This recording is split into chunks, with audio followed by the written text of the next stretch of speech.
বাংলাদেশ সামরিক জাদুঘর বাংলাদেশের রাজধানী ঢাকা শহরের বিজয় সরণিতে অবস্থিত একটি জাদুঘর। জাদুঘরটি বাংলাদেশ সেনাবাহিনী কর্তৃক নিয়ন্ত্রিত হয়।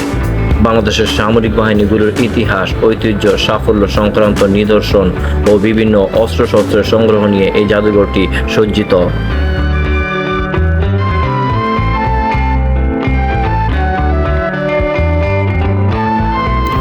1987 সালে প্রথম সামরিক জাদুঘরটি বাংলাদেশ সামরিক জাদুঘর নামে প্রতিষ্ঠিত হয় এবং 1999 সালে জাদুঘরটি স্থায়ীভাবে বিজয় সরণিতে স্থানান্তর করা হয়।